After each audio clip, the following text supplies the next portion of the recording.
আমরা কোরআনকে প্রশ্ন করলাম, কোরআন এই দুনিয়ার মধ্যে তোমাকে কে পাঠালো? কোরআন সুন্দর করে জবাব দিচ্ছেন, তানজিলাম মিম্মান খালাকাল আরদা ওয়াস সামাওয়াতিল উলা। জোরে বলুন আল্লাহু আকবার। কোরআন বলছেন, আমাকে তো সেই রব পাঠিয়েছেন এই জমিনের মধ্যে, যিনি সুবিশাল আসমান এবং জমিনকে বানিয়েছেন। সেই আল্লাহ তাআলাই আমাকে জমিনের মধ্যে পাঠিয়ে দিয়েছে। আবার আমরা কোরআনকে জিজ্ঞেস করলাম, কোরআন আমরা বুঝলাম তোমাকে রব্বুল আলামিন পাঠিয়েছে, কিন্তু এই জমিনে আসার পূর্বে তুমি কোথায় ছিলে? তোমার আসল বাড়ি কোথায়? কোরআন সুন্দর করে জবাব দিচ্ছেন, খুব সোনালী আয়াত, যারা পারেন আমার সঙ্গে পড়েন। কোরআন বলছে, বাল হুয়া কুরআনুম মাজিদুন ফি লাউহিম মাহফুজ। কোরআন সুন্দর করে জবাব দিচ্ছেন, এই দুনিয়াতে আসার পূর্বে আমি সেই আল্লাহ তাআলার সংরক্ষিত তক্তা লাউহে মাহফুজের মধ্যে অবস্থানরত ছিলাম। আবার আমরা কোরআনকে জিজ্ঞেস করলাম, কোরআন বুঝলাম এই জমিন আসার আগে তুমি লাউহে মাহফুজে ছিলে, কিন্তু তুমি কার উপর নাজিল হলে? প্রশ্ন আছে না নাই? আমরা কোরআনকে প্রশ্ন করলাম, কোরআন তুমি কার উপর নাজিল হলে?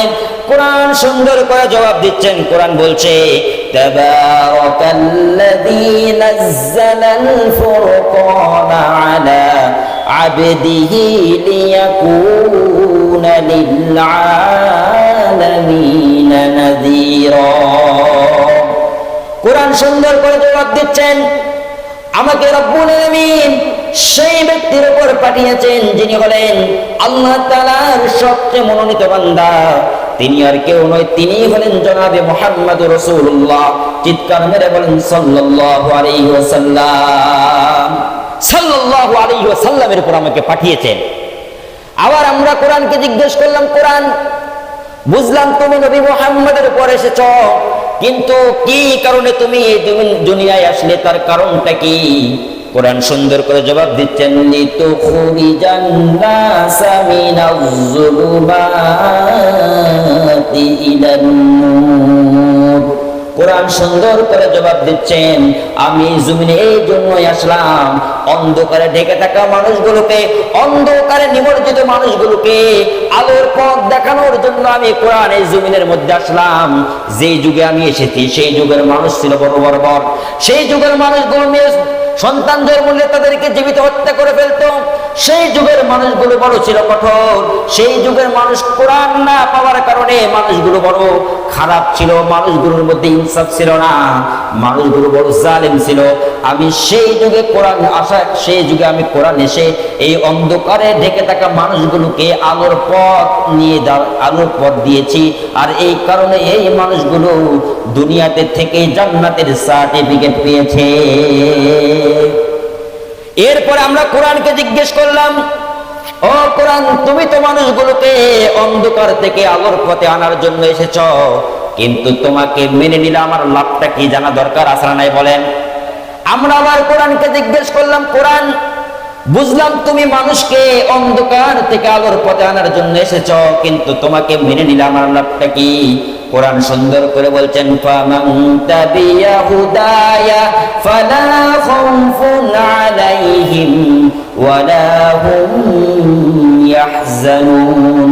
বান্দা তুমি যদি কোরআনটাকে মেনে নাও, তোমাদের চিন্তাও থাকবে না, ভয়ও থাকবে না। আমরা বললাম, রব আমাদের কিসের চিন্তা থাকবে না?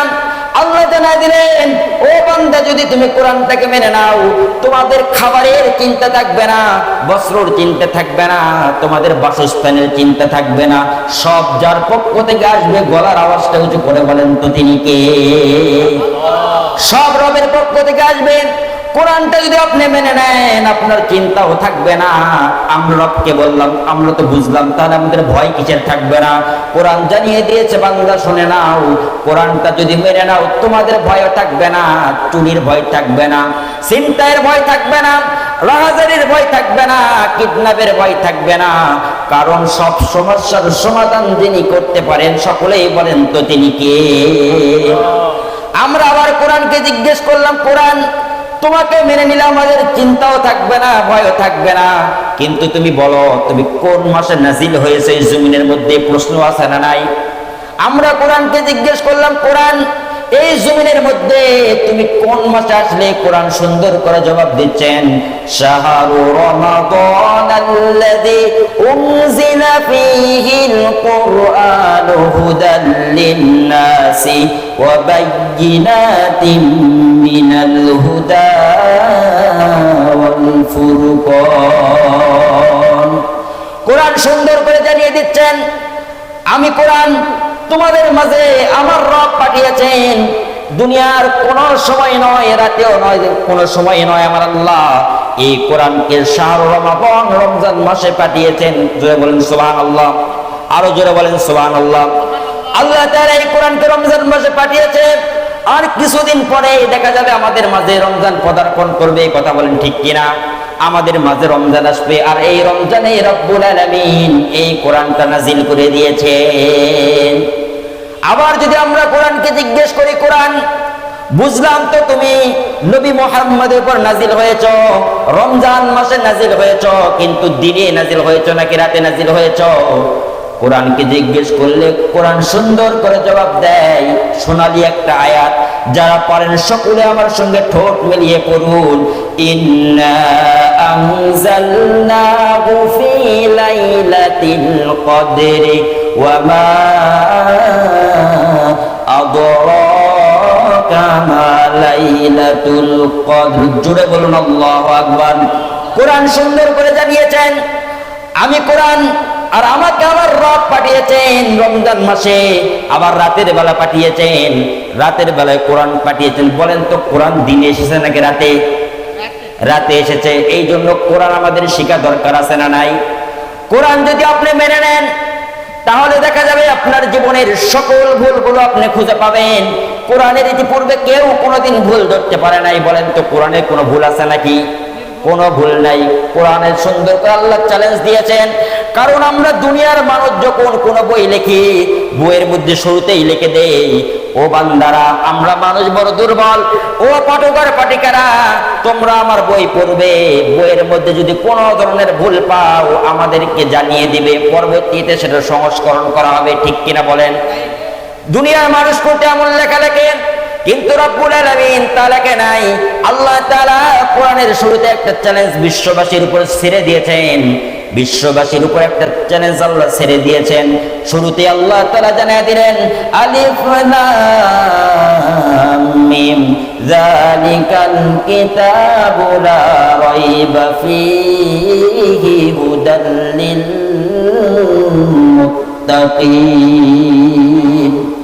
আল্লাহ শুরুতে বলেছেন, বান্দা এই কোরআন তন্ন তন্ন করে খুঁজবে, কোরআনের কোথাও তুমি ভুল খুঁজে পাবে না। বলেন তো কোরআনের মধ্যে ভুল আছে নাকি? কোনো ভুল নাই। বরং আমেরিকার সেই বৈজ্ঞানিক কোরআনের ভুল ধরতে এসে নিজের জীবনের ভুলগুলো পেয়ে গিয়েছিল। কোরআন রিসার্চ করতে শুরু করলো, কোরআনের ভুল ধরবে, কিন্তু কোরআনের ভুল ধরতে গিয়ে একটা সময় কোরআন রিসার্চ করতে করতে দেখলো তার জীবনের সব ভুলগুলো কোরআনের আয়নায় ধরা পড়ে গেল। এই জন্য কোরআনের মধ্যে কোনো ভুল নাই, কোরআনের মধ্যে কোনো সংশয় নাই, কোরআনের মধ্যে আপনি কোনো সন্দেহ খুঁজে পাবেন না। আমেরিকার বৈজ্ঞানিকের কথা কি বলবো, আপনি তাকায় দেখেন মক্কার সেই বড় বড় যুগের মানুষগুলোর দিকে, যে মানুষগুলো আরবিতে পারদর্শী ছিল। আমরা তো বাংলা ভাষাভাষীর মানুষ, কিন্তু মক্কার সেই মানুষগুলো ছিল আরবি ভাষাভাষীর। তারা বড় ফসিহ ছিল, তারা বড় বলিগ ছিল, তারা আরবিতে বেশি পারদর্শী ছিল। এরপর তারা মুহাম্মদকে বলতো, মুহাম্মদ তুমি যে কোরআনগুলো বলো তোমার পক্ষ থেকে বানিয়ে বানিয়ে বলো। বলেন নাউজুবিল্লাহ, আরো জোরে বলেন নাউজুবিল্লাহ। মক্কার কাফেররা আমার নবীজিকে বলতো, নবী মুহাম্মদ তুমি মানুষকে যখন কোরআন শোনাও, এই কোরআনগুলো তো তুমি মানুষকে তোমার পক্ষ থেকে বানিয়ে বানিয়ে শোনাও, আমরাও তো কোরআন বানাতে পারি। তখন আল্লাহ তাআলা তাদের কথার মোকাবেলায় চ্যালেঞ্জ ছুড়ে দিয়েছিলেন। আল্লাহ পবিত্র কোরআনে জানান, ওয়া ইন কুনতুম ফি রাইবিম মিম্মা নাযালনা আলা আবদিনা ফাতু বিসূরাতিম মিন মিসলি। জুড়ে বলুন আল্লাহু আকবার। আল্লাহ রাব্বুল আলামিন বলছেন, ও মক্কার কাফেররা, ও নবী, তাদেরকে আপনি জানায় দেন, তারা তো আপনাকে বলে আপনি নাকি কোরআন নিজের থেকে বানান, তাহলে তাদেরকে বলেন একটা সূরা বানিয়ে যেন আপনার কাছে আনতে বলেন। বলেন তো পারছে নাকি? আওয়াজ করে বলেন, পারছে নাকি? তারা পারে নাই, কারণ তা পারবেও না। আপনি কেন বলবেন? আল্লাহ তাআলাই তো পরের অংশ জানায় দিয়েছেন, ফাইল্লাম তাফালু ওয়ালান তাফালু ফাত্তাকুন নারাল্লাতী ওয়াকুদুহান নাস ওয়াল হিজারা। তারা পারেও না, কখনো পারবেও, আওয়াজ করে বলেন, পারেও না, পারবেও না। কারণ আল্লাহ তাআলা কে তাগিদ ব্যবহার করছেন, লানে তাগিদ ব্যবহার করছেন, তারা কখনোই পারবে না। কারণ কোরআনের মধ্যে কোনো ভুল নাই, কোরআনের মধ্যে কোনো সংশয় নাই। দুনিয়ার মানুষ দুর্বল, যার কারণে তারা বইয়ের মধ্যে যখন আজে বাজে কথা লেখে, এই বইয়ের মধ্যে সন্দেহমূলক একটা বিষয় থেকে যায়। কিন্তু আমার রব তো সকল ধরনের ত্রুটি থেকে মুক্ত, আর রবের পক্ষ থেকে যেই কোরআন এসেছে সেই কোরআনে ভুল থাকতেই পারে না, ঠিক কিনা? এই জন্য আমাদেরকে কোরআন মেনে নিতে হবে। কোরআন যারা মেনেছেন তাদের জীবনকে আল্লাহ তাআলা সফল বানিয়ে দিয়েছে, তারাও দামি হয়ে গেছে। আর কোরআন যারা মানে নাই, কোরআনের যারা বিরোধিতা করেছে, রব তাদের প্রতিও নাস্তা মাবুদের মতো বানিয়ে দিয়েছে। কোরআনের পক্ষে থাকবেন, কোরআনের বিপক্ষে যাবেন না। কোরআন যদি আপনি মানেন, তাহলে আপনার মর্যাদাও যিনি বাড়িয়ে দেবে। সকলে গলার আওয়াজটা উঁচু করে বলেন তো তিনি কে? তাকায় দেখেন কোরআনের কত মর্যাদা।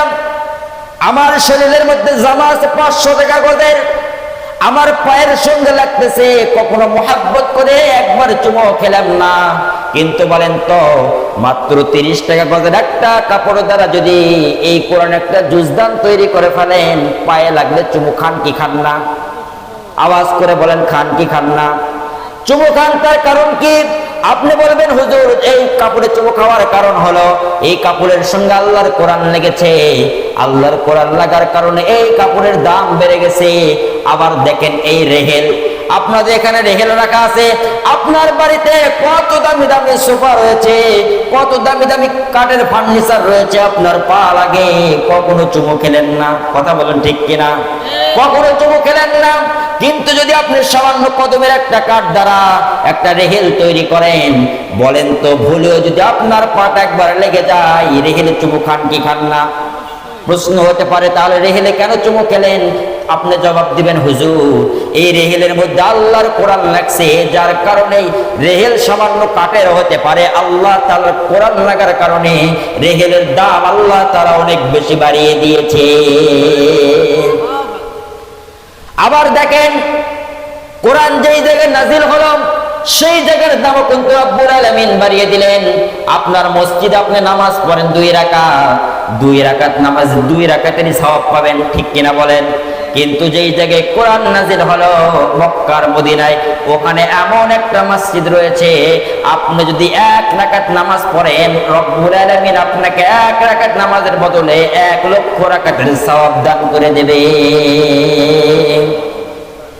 এই জন্য কোরআন আপনি মানবেন, কোরআন আপনি সমাজে মানবেন, কোরআন আপনি পরিবারে মানবেন, কোরআন আপনি রাষ্ট্রে মানবেন। মানা দরকার আছে না নাই বলেন? কোরআন যে সমাজের মধ্যে থাকবে, সেই সমাজ কখনো দুর্নীতি করতে পারে না। কোরআন যে পরিবারের মধ্যে আছে, সেই পরিবারটা জান্নাতি পরিবার হয়ে যাবে। কোরআন যে রাষ্ট্রের মধ্যে আছে, সেই রাষ্ট্রের মানুষগুলো কখনো জালেম হবে না। কোরআন যে সমাজের মধ্যে আছে, সব সমস্যার সমাধান যে কিতাবের মাধ্যমে আমরা পেতে পারি। সকলেই বলেন তো কিতাবটার নাম কি? আল্লাহর কোরআন। এই কোরআন যদি আপনার জীবনে আপনি ধারণ করে, আপনার দাম বেড়ে যাবে। এই কোরআন যদি আপনার পরিবার আপনি ধারণ করে, পরিবারের দাম বেড়ে যাবে। এই কোরআন যদি আপনার রাষ্ট্রে ধারণ করেন, দেখবেন রাষ্ট্রের প্রতি যত অপশক্তি রয়েছে পৃথিবীতে, সবগুলো চোখ রাঙিয়ে তাকাতে ভয় করবে, ঠিক কিনা? এই জন্য কোরআন আপনাকে মানতেই হবে। আপনি যদি কোরআন থেকে বিমুখ হয়ে যান, তাহলে কিন্তু রব্বুল আলামিনের পক্ষ থেকে আপনার জন্য শাস্তি আছে না নাই বলেন? এই জন্য কোরআন আপনি মানবেন, কোরআন ধরবেন, কোরআন বেশি বেশি অনুশীলন করবেন। কিন্তু আমাদের সমাজের মধ্যে তাকালে দেখা যায় অনেক ব্যক্তির দিকে তাকিয়ে দেখবেন তারা কোরআনও পড়তে পারে না, 20 বছর 40 বছর হয়ে গেছে কোরআন পড়তে পারে না, এমন ব্যক্তি আছে না নাই বলেন? আমার আল্লাহ তাআলা তো জানিয়েছে, ও বান্দা আমি কোরআনটা তোমাকে দিলাম, পৃথিবীতে এমন কোন কিতাব আপনি খুঁজে পাবেন না এত বরকতময় কিতাব। কোরআনটা আল্লাহ তাআলা পাহাড়ের উপর নাজিল করতে চেয়েছিল, আল্লাহ তো সেই কথাই পবিত্র কোরআনে জানিয়েছেন, লাউ আনজালনা হাযাল কুরআনা আলা জাবালিন লারাআইতাহু খাশিআন মুতাসাদ্দিআন মিন খাশিয়াতিল্লাহ। আমার আল্লাহ সুন্দর করে জানিয়েছেন, বান্দা আমি আল্লাহ এই কোরআনটা পাহাড়ের উপর নাজিল করতে চেয়েছিলাম, কিন্তু পাহাড় তার ধারণ ক্ষমতা হারিয়ে ফেলেছিল, সেটাকে ধারণ করতে পারেনি, যার কারণে আমি আল্লাহ তাআলা আমার শ্রেষ্ঠ মাখলুক আশরাফুল মাখলুকাত মানুষের উপরে এই কোরআন নাজিল করে দিয়েছি। কোরআন এমন একটা দামি কিতাব, কোরআনের বৈশিষ্ট্য দেখেন, এই কোরআনটা এমন একটা কিতাব পৃথিবীতে 24 ঘন্টায় দেখা হয় এই কোরআনটা পড়া হয়। বলেন তো পৃথিবীতে এমন কোন বই আছে নাকি যে বইটা 24 ঘন্টা পড়া হয়? আছে? কোনো কিতাব পড়া হয় না, একমাত্র শুধুমাত্র কেবলমাত্র এই কোরআনটাই 24 ঘন্টা পড়া হয়। আপনি বলবেন হুজুর কিভাবে? তাহলে শোনেন কিভাবে। বাংলাদেশে মনে করেন এই সময় বাজতেছে 8টা, অন্য দেশে বাজতেছে হয়তো বা 9টা, আবার কোন কোন দেশে বাজতেছে 10টা, এবং এই আহ্নিক গতির ফলে বিভিন্ন দেশে বিভিন্ন সময় আছে না নাই? বিভিন্ন দেশে বিভিন্ন সময়। এই দিক থেকে খেয়াল করলে দেখা যায় কোন কোন দেশে হয়তো আমরা মাগরিবের পর আমরা এখানে ওয়াজ মাহফিল আছি, আবার কোন কোন দেশে এই সময় আজান হয়, আবার কোন কোন দেশের মানুষ ঘুমায়, আবার কোন কোন দেশের মানুষ কোরআন তেলাওয়াত করে। বলেন তো কোন কোন দেশে যে মাগরিবের কোন কোন দেশে যে আজান হলেই মুসল্লিরা নামাজ আদায় করে, তাহলে কোন কিতাব থেকে তারা পড়ে? কোরআন থেকে তারা পড়ে। বলেন তো আমাদের দেশের ভাষা বাংলা, আমরা যখন নামাজে তেলাওয়াত করি কোন ভাষায় করি? কোরআনের ভাষায় করি। আবার সৌদি আরবের মানুষের ভাষা আরবি, তারাও যখন কোরআনে তেলাওয়াত করে, তারাও যখন নামাজে তেলাওয়াত করে কোরআন থেকে তেলাওয়াত করে। আবার দেখেন হিন্দুস্তানের মানুষের ভাষা হলো উর্দু, তারাও যখন নামাজ পড়ে তারাও যেই কিতাবটা থেকে তেলাওয়াত করে সকলেই বলেন তো কিতাবটার নাম কি? এই জন্য কোরআনের 1 নম্বর বৈশিষ্ট্য হলো কোরআন অনবরত 24 ঘন্টায় তেলাওয়াত করা হয়। আল্লাহু আকবার পড়েন। এমন একটা কিতাব যেই কিতাবের 24 ঘন্টায় তেলাওয়াত করা হয়, এটা হলো কোরআনের 1 নম্বর বৈশিষ্ট্য। আর 2 নম্বর কোরআনের বৈশিষ্ট্য হলো এই কোরআনটা এমন একটা কিতাব পৃথিবীর আপনি কোন কিতাবের হাফেজ খুঁজে পাবেন না, একমাত্র শুধুমাত্র কোরআনের হাফেজ হওয়া যায়। আপনি গোটা দেশ খুঁজে একজন বাইবেলের হাফেজ পাবেন না, আপনি গোটা দেশ খুঁজে একজন ত্রিপিটকের হাফেজ পাবেন না, আপনি গোটা দেশ খুঁজে একজন রামায়ণের হাফেজ পাবেন না, একজন বাইবেলের হাফেজ পাবেন না, একজন গীতার হাফেজ পাবেন না। আমি যদি আপনাকে প্রশ্ন করি ভাই কোরআনের হাফেজ খুঁজে পাবেন নাকি, আপনি জবাব দিবেন হুজুর দেশে খুঁজতে হবে না, বরং আমাদের কুলমগানি মাদ্রাসার দিকে তাকান, এখানেই বছর বছর শত শত হাফেজে কোরআন পাওয়া যায়, ঠিক কিনা? এই জন্য এটা এমন একটা কিতাব পৃথিবীর আপনি কোন কিতাবের হাফেজ খুঁজে পাবেন না, শুধুমাত্র কেবলমাত্র একমাত্র কোরআনের হাফেজ হওয়া যায়। এই জন্য কোরআন ব্যতীত অন্য কিতাবের হাফেজ হওয়া যায় না। এটা হলো কোরআনের 2 নম্বর বৈশিষ্ট্য। আর কোরআনের 3 নম্বর বৈশিষ্ট্য হলো এই কোরআনটা শুনতে কখনো খারাপ লাগে না। বলেন কোরআন শুনতে কখনো খারাপ লাগে? আপনাদের এলাকার হুজুর নামাজ পড়ায় 20 বছর যাবত প্রত্যেক দিন প্রথম রাকাতে সূরা ফাতিহা তেলাওয়াত করে। আপনি কোনোদিন বলেছিলেন হুজুর 20 বছর থেকে শুধু সূরা ফাতিহাই শুনতেছি, কোনোদিন আর অন্য সূরা শুনলাম না, অন্য সূরা পারেন না নাকি? এমন অভিযোগ কেউ করেছেন? বলেন করেছেন? কেউ করেন নাই। কেন? শুনতে ভালো লাগে। আমার মুখে কোরআন শুনবেন আপনি একরকম মজা পাবেন, আবার বাইতুল মুকাররমের ইমামের মুখে তেলাওয়াত শুনবেন আরেক রকম মজা আছে, আবার সৌদি আরবের ইমামের মুখে যদি আপনি তেলাওয়াত শুনেন আরেক রকম মজা আছে না নাই? আরেক রকম আপনি মজা খুঁজে পাবেন কোরআনটা এমন একটা দামি কিতাব, পৃথিবীতে যত গান আসে গানটা কিছুদিন থাকে তারপর ব্র্যান্ড হয়ে যায়, গানটা আর কেউ শুনতে চায় না, ঠিক কিনা বলেন? কত গান আমাদের দেশে আসলো, মুমতাজ আবার সেই গান ফাইটা যায়, জোড়া দেওয়ার কায়দা নাই, এমন একটা গান ছিল কি ছিল না?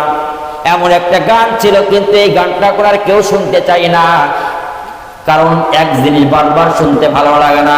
কিন্তু আল্লাহর কোরআনটা আজ থেকে 1500 বছর পূর্বে নাজিল হয়েছে, এখন পর্যন্ত বিদ্যমান আছে, কোরআনটার ভুল কেউ কখনো ধরতে পারেনি, ঠিক কিনা? এই জন্য কোরআন আপনি পড়বেন।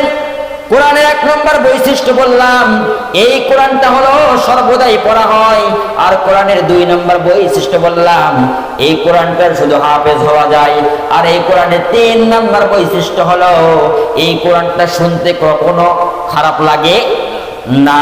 আর কোরআনের 4 নম্বর বৈশিষ্ট্য হলো, আল্লাহ তাআলা এই কোরআনটা বড়ই ছন্দময় করে নাজিল করেছেন।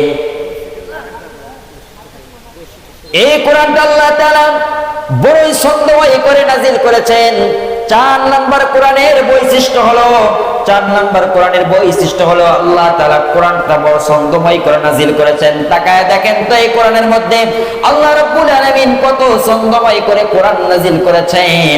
আপনি যদি কোন একটা সূরা যদি পড়েন, সকলে আমার সঙ্গে পড়েন, কুল হুয়াল্লাহু আহাদুল্লাহুস সামাদ লাম ইয়ালিদ ওয়া লাম ইউলাদ ওয়া লাম ইয়াকুল লাহু কুফুয়ান আহাদ। বলেন তো মিল আছে না নাই? কোরআনের মধ্যে এক অসাধারণ ছন্দের মিল আপনি খুঁজে পাবেন। কোরআন এমন একটা কিতাব, কোরআনের মধ্যে মিল থাকবেই। যেমন দেখেন, ওয়াদ-দুহা ওয়াল-লাইলি ইযা সাজা মা ওয়াদ্দাকা রাব্বুকা ওয়া মা ক্বালা ওয়ালাল আখিরাতু খায়রুল লাকা মিনাল উলা। মিল আছে না নাই? ওয়াশ-শামসি ওয়া-দুহাহা ওয়াল-কমারি ইযা তালাহা ওয়ান-নাহারি ইযা জাল্লাহা ওয়াল-লাইলি ইযা ইয়াগশাহা। মিল আছে না নাই বলেন? কোরআনের মধ্যে এক অসাধারণ আপনি মিল খুঁজে পাবেন। এই জন্য শুধুমাত্র কেবলমাত্র এই কিতাবটা যেই ব্যক্তি তার জীবনে ধারণ করবে, সেই জীবনটা হবে সাকসেসফুল, সেই জীবনটা হবে সফল। আর যে ব্যক্তি কোরআন থেকে বিমুখ হয়ে যাবে, আল্লাহ তাআলা তাকে দুনিয়াতে লাঞ্ছনা করাবেন, আখিরাতে লাঞ্ছনা তাদের জন্য অপরিহার্য, ঠিক কিনা? এই জন্য আপনি কোরআন মানবেন। কোরআন যদি আপনি মানেন, তাহলে দেখেন কোরআন মানার কারণে মানুষের জীবনের পরিবর্তন কিভাবে ঘটতে পারে। একটা উদাহরণ দিলে আপনি বুঝবেন। আল্লাহর নবী সাহাবী সাইয়েদনা ওমর রাদিয়াল্লাহু তাআলা নাম শুনছেন? সকলে বলেন, নাম শুনছেন? সাইয়েদনা ওমর রাদিয়াল্লাহু তাআলা মক্কার কাফের আবু জাহেল ঘোষণা করে দিল, মুহাম্মদের পাল্লা যায় আনতে পারবে তাকে 100টা উট পুরস্কার দেওয়া হবে। ওমর রাদিয়াল্লাহু তাআলা নাঙ্গা তলোয়ার নিয়ে দাঁড়িয়ে গেলেন, মুহাম্মদের কাল্লা আনবেন। প্রতিমধ্যে গিয়ে খবর পেলেন নিজের বোন কালেমা পড়ে মুসলমান হয়ে গেছে। এবার মুহাম্মদের দিকে না গিয়ে নিজের বোনের বাড়িতে চলে গেলেন। বোনের বাড়িতে যাওয়ার পর বলতেছেন, ওগো কলিজার টুকরা বোন, আমি শুনলাম তুমি নাকি মুহাম্মদের ধর্ম গ্রহণ করেছ। বোন ডেকে বলে, ভাই তুমি তো ভালোই শুনেছ, তুমি সত্যটাই শুনেছ, আমি মুহাম্মদের ধর্মকে গ্রহণ করেছি। এবার ওমর বলতেছে, যদি বাঁচতে চাও মুহাম্মদের ধর্মটা ছেড়ে দাও। এবার বোন ডেকে বলে, ভাই ওমর, তুমি যদি মারতে মারতে আমাকে শহীদ করে ফেলো, তারপর আমি মুহাম্মদের ধর্ম থেকে এক পাও পিছপা হব না। এবার সাইয়েদনা ওমর রাদিয়াল্লাহু তাআলা আনহু বোনের শরীরের মধ্যে প্রহার করতে লাগলেন। প্রহার করতে করতে একটা পর্যায়ে বোনের শরীর থেকে রক্ত ঝরতে লাগলো। এবার বোনকে রক্তাক্ত শরীর দেখে একটু সাইয়েদনা ওমরের মায়া লেগে গেল। বোনকে ডেকে বলে, বোন, কি এমন মুহাম্মদ জাদু করলো যার কারণে মুহাম্মদের প্রেমে সকলে মাতোয়ারা, আমাকে একটু সেই কিতাবটা দাও। এবার বোন ডেকে বলে, ভাই এই কিতাবটা তোমার ছোঁয়া যাবে না, কারণ এই কিতাব ছুঁইতে গেলে পবিত্রতার দরকার আছে নাই? বলেন, এই কিতাব স্পর্শ করতে গেলে পবিত্র হতে হয়। সুতরাং তুমি নিজেকে গোসল করে আনো। এরপর সাইয়েদনা ওমর রাদিয়াল্লাহু তাআলা আনহু গোসল সেরে ফেললেন। গোসল সারানোর পর বোন ডেকে বলে, ভাই এই নাও কোরআন। আরবের ব্যক্তিরা তো কোরআন বোঝে, আরবের ব্যক্তিরা তো আরবি পারে। তখন বোন তেলাওয়াত করলো, তাহা মা আনজালনা আলাইকাল কোরআন লিতাশকা। সাইয়েদনা ওমর রাদিয়াল্লাহু তাআলা তেলাওয়াত শুনতেছেন আর চোখ দ্বারা অঝরে পানি ঝরতেছে।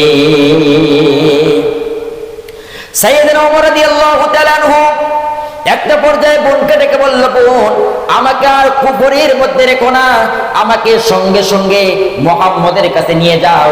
মুহাম্মদের কাছে গিয়ে আমাকে মধুর কালেমা পড়ায় দাও, লা ইলাহা ইল্লাল্লাহু মুহাম্মাদুর রাসূলুল্লাহ সাল্লাল্লাহু আলাইহি ওয়াসাল্লাম। তাহলে কি বুঝলেন? কোরআন এমন একটা বাণী, এমন একটা জাদুময় কিতাব, এমন একটা মুজিজা, যে কোরআন মুহাম্মদের উপর নাজিল হয়েছে। সেই মুহাম্মদকে মারার জন্য সাইয়েদনা ওমর বের হয়েছেন। কোরআনের সংস্পর্শে এসে কোরআনের মায়ায় পড়ে নিজে কালেমা পড়ে মুসলমান হয়ে গেছে। আল্লাহু আকবার। এমন একটা দামি কোরআন কিতাব।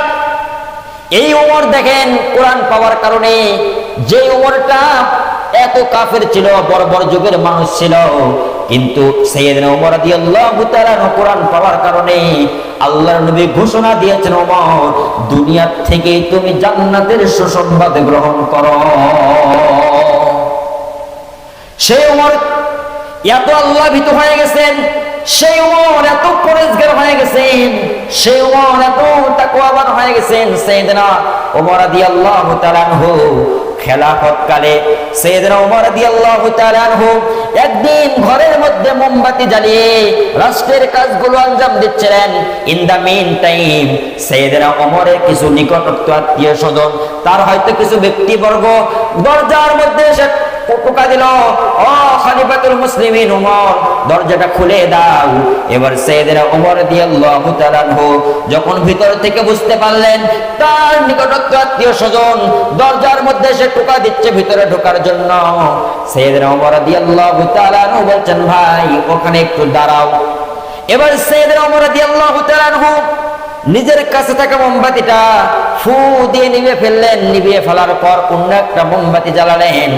এবার লোকদেরকে ঘরের মধ্যে ঢোকার অনুমতি দিলেন। সাইয়েদনা ওমর রাদিয়াল্লাহু তাআলা আনহু যখন এমন কাজ করলেন, লোকেরা জিজ্ঞেস করলো, খলিফাতুল মুসলিমিন এতক্ষণ পর্যন্ত তো আপনার সামনে একটা মোমবাতি জ্বালানোই ছিল, কিন্তু সেই মোমবাতির আপনি ফু দিয়ে নিভিয়ে ফেলে অন্য একটা মোমবাতি কেন জ্বালালে? এবার সাইয়েদনা ওমর রাদিয়াল্লাহু তাআলা আনহু বলছে, ভাই শোনো, এতক্ষণ পর্যন্ত রাষ্ট্রের টাকার কেনা মোমবাতি দ্বারা রাষ্ট্রের কাজগুলো করছিলাম। যখন তোমরা দরজার মধ্যে সে টোকা দিলে, আমি ওমরের জিহনের মধ্যে আসলো তোমরা তো আমার আপন ব্যক্তিবর্গ, তোমরা যখন ঘরের মধ্যে প্রবেশ করবে আমাদের মধ্যে ব্যক্তিগত আলাপ আলোচনা হবে। আর রাষ্ট্রের টাকার কেনা মোমবাতি দ্বারা যদি নিজেদের মধ্যে আলাপ আলোচনা করে, কাল কিয়ামতের ময়দানে আমি ওমরকে আল্লাহ তাআলা আসামির কাঠগড়ায় দাঁড় করিয়ে দেবে। আল্লাহু আকবার। দেখেন যে ওমর আমার নবীজিকে মারতে এসেছিল, সেই ওমরের দিনের মধ্যে আল্লাহ আমার কেমন ভয় ঢুকিয়ে দিলেন যে সাইয়েদনা ওমর রাদিয়াল্লাহু তাআলা আনহু একটা মোমবাতি জ্বালিয়ে মানুষের সঙ্গে আলাপ করাটাকে ভয় পাচ্ছেন। সেই ওমর রাদিয়াল্লাহু তাআলা আনহু দুনিয়া থেকে জান্নাতের সার্টিফিকেট পেয়েছিলেন। ওমরের কথা কি বলবো? আপনি যদি কোরআনটা মেনে নেন, আপনি যদি কোরআনটা নিজের জীবনে বাস্তবায়ন করেন, তাহলে সাইয়েদনা ওমরের দাম যেমন বৃদ্ধি পেয়েছে, আপনারও দাম যিনি বাড়িয়ে দিবেন সকলেই। গলার আওয়াজটা উঁচু করে বলেন তো তিনি কে? এই জন্য কোরআন আপনি মানবেন, কোরআন দ্বারা আপনার জীবনের বিচার ব্যবস্থা কায়েম করবেন। কোরআন যে সমাজের মধ্যে থাকবে সেই সমাজের ন্যায় বিচারের নাম অবিচার হবে? বলেন, ন্যায় বিচারের নাম অবিচার হবে না। কোরআন যে সমাজের মধ্যে থাকবে সেই সমাজে কখনো জুলুম থাকবে না, সেই সমাজে কখনো অন্যায় থাকবে না, সেই সমাজে কখনো স্বজন প্রীতি থাকবে না। আমার নবীজির বিচার ব্যবস্থা কেমন ছিল দেখেন, আমার নবীজির বিচার ব্যবস্থা কেমন ছিল দেখেন। হাদিস থেকে আপনাদের একটা ঘটনা শোনাই, সেই আল্লাহর নবীর জামানার ঘটনা। মাখজুমিয়া গোত্রের একটা কুরাইশি নারী চুরি করলো। কোরআন আইন হলো আস-সারিকু ওয়াস-সারিকাতু ফাকতু আইদিয়াহুমা, চোর এবং চোরিনী যদি চুরি করো ওদের হাতটা কেটে দাও, এটা হলো কোরআনের বিধান, এটা হলো কোরআনের বিধান। চোর এবং চোরিনী যদি চুরি করে তাদের ওদের হাতটা কেটে দাও। আল্লাহর নবীর জামানায় যখন মাখজুমিয়া গোত্র একটা কুরাইশি নারী চুরি করলো, সঙ্গে সঙ্গে আমার নবীজির কাছে বিচার চলে আসলো, নবী মাখজুমিয়া গোত্র একটা কুরাইশি নারী চুরি করেছে, কিন্তু সেই বংশটা ছিল একটা সম্ভ্রান্ত বংশ। বলেন তো আপনাদের এই কুলুমবাড়ির মধ্যে যদি কোনো ভালো পরিবারের মেয়ে যদি আকামার কুকম করে, সেই মেয়েকে নিয়ে এই অঞ্চলের মধ্যে আলাপ আলোচনা কম হবে না বেশি হবে? অবশ্যই বেশি হবে, কারণ সে সম্ভ্রান্ত বংশের লোক। সকলেই বলবে হায় রে, চেয়ারম্যানের বেটি এমন কেন করলো? সকলে বলবে লোকটা তো এত ভালো ছিল, কিন্তু তার বেটির দ্বারা এমন কাম কেমনে ঘটলো? বলবে কি বলবে না? সকলেই কিন্তু সমালোচনা করবে। মাখজুমিয়া গোত্রের সেই সম্ভ্রান্ত বংশের নারী যখন চুরি করলো, গোটা মদিনার মধ্যে আওয়াজ সরে গেল, হায় রে মাখজুমিয়া গোত্রের সেই নারী চুরি করেছে। সাহাবায়ে কেরাম মসজিদ নববীর মধ্যে আলাপ আলোচনা করছে, নবীজি যদি এই নারীর ব্যাপারে একটু শীতলতা করতো তাহলে হয়তো ভালো হইতো, কিন্তু নবীজির কাছে এই কথা কে বলবে? কারোর সাহস নেই। জ্ঞানবৃদ্ধ সাহাবী সাইয়েদনা আবু বকর সিদ্দিক রাদিয়াল্লাহু তাআলা আনহু বলছেন ওসামা ইবনে যায়েদ রাদিয়াল্লাহু তাআলা আনহুকে, ও ওসামা, নবীজি তো তোমাকে খুব বেশি ভালোবাসেন, তুমি যে একটু নবীজির কাছে গিয়ে এই নারীর ব্যাপারে একটু সুপারিশ করো, যেন আল্লাহর নবী এই নারীর ব্যাপারে একটু শীতলতা করে। এরপরে ওসামা ইবনে যায়েদ রাদিয়াল্লাহু তাআলা আনহু আমার নবীজির কাছে চলে গেলেন। নবীজির কাছে গিয়ে বলে, ও আল্লাহর নবী, আমি আপনাকে একটা কথা বলতে চাই। আল্লাহর নবী বললেন, ওসামা কি বলতে চাও বলো। এবার ওসামা ইবনে যায়েদ রাদিয়াল্লাহু তাআলা বলছেন, ও আল্লাহর নবী, আপনি যে মহিলাটার ব্যাপারে হাত কাটাতে দিয়েছেন, সেটা একটা সম্ভ্রান্ত বংশের নারী, তার যদি হাতটা কেটে ফেলা হয় বংশের মান মর্যাদা বাকি থাকবে না, তাহলে একটু তার ব্যাপারে শীতল করা যায় কিনা? এমন কথা যখন আমার নবী শুনলেন, সঙ্গে সঙ্গে আমার নবীজির মাথা আসমান পরে উপক্রম হয়ে গেল। নবীজি মসজিদে নববীর মেম্বরে আরোহণ করলেন। মসজিদে নববীর মেম্বরে আরোহণ করার পর সমস্ত সাহাবায়ে কেরামের উদ্দেশ্যে ভাষণ দিলেন, ও আমার সাহাবায়ে কেরাম, আপনাদের দূর সাহস কেমনে হয় এমন আল্লাহর আইনের বিরুদ্ধে কথা বলা, যেখানে আল্লাহ তাআলাই বলেছেন আস-সারিকু ওয়াস-সারিকাতু ফাক্তু আইদিয়াহুমা, চোর এবং চোরনির হাত কেটে দাও। আল্লাহর যেখানে কোরআনের বিধান, সেখানে তোমরা কিভাবে শীতল করতে বলো? ও সাহাবায়ে কেরাম শুনে নাও, আর যদি মাখজুমিয়া গোত্রের কুরাইশি নারী চুরি না করে আমার কলিজার টুকরা মেয়ে ফাতেমাও চুরি করত, আমি বিচারের রায় দিয়ে রায় প্রয়োগের ক্ষেত্রে জল্লাদকে আদেশ দিতাম না, বরং আমি আমার কলিজার টুকরা মেয়ে ফাতেমার হাত আমি বাবা হয়ে নিজেই কেটে ফেলতাম। আল্লাহু আকবার। নবীজির বিচার ব্যবস্থা কেমন ছিল? নবীজি বলেছেন, আজ যদি মাখজুমিয়া গোত্রের কুরাইশি নারী চুরি না করে আমার নিজের কলিজার টুকরা মেয়ে ফাতেমাও চুরি করত, আমি বাবা হয় তাকে একটু ছাড় দিতাম না, বরং নিজের মেয়ের হাত নিজে কেটে ফেলতাম। কেমন নবীজির বিচার ব্যবস্থা ছিল! আজ আমাদের সমাজের নেতাদের বিচার ব্যবস্থা দেখেন, যদি নেতার চামচা প্রিন্সিপালের কাছে ধরা পড়ে, নেতা ফোন করে দেয়, কাকে ধরেছ সেটা আমার লোক, এক টেলিফোনে ছাড়া, ঠিক কিনা? এক টেলিফোনে খালাস। কিন্তু নবীজির বিচার ব্যবস্থা এমন ছিল না। আমরা তো ন্যায় বিচারের নামে বিচার করি, আমাদের সমাজে বিচার ব্যবস্থা সুন্দর নয়। আমরা তো মনে করি কোরআনটা শুধু নামাজে থাকবে, কিন্তু আল্লাহর হুকুম হলো কোরআন নামাজে যেমন চলবে কোরআন সমাজেও চলবে, ঠিক কিনা বলেন? কোরআন নামাজে যেমন দরকার, কোরআন সমাজেও ঠিক একইভাবে দরকার। আমরা নামাজে কোরআন যখন পড়ি, কখনোই সুদের আয়াত তেলাওয়াত করি, কোনো মানুষের মুখ দিয়ে খারাপ কথা বের হয় না, কোনো মানুষের হুজুরের দুর্নাম করে না। সুদের আয়াত যখন আমরা তেলাওয়াত করি, ঘুষের আয়াত যখন আমরা তেলাওয়াত করি, হারামের কথা যখন আমরা বলি, জিনার কথা যখন আমরা বলি, অন্যায়ের কথাগুলো যখন আমরা বলি, কোনো মানুষের গায়ে লাগে না। যখন এই কোরআনের তাফসীর করতে গিয়ে ঘুষের বিরুদ্ধে বলি, এই কোরআনের তাফসীর করতে গিয়ে সুদের বিরুদ্ধে যখন বলি, এই কোরআনের তাফসীর গিয়ে জিনার বিরুদ্ধে যখন বলি, এক ধরনের ব্যক্তির গায়ে লেগে যায়, তারা তেলে বেগুনে জ্বলে ওঠে, ঠিক কিনা? এই জন্য কোরআন যেমন নামাজে চলে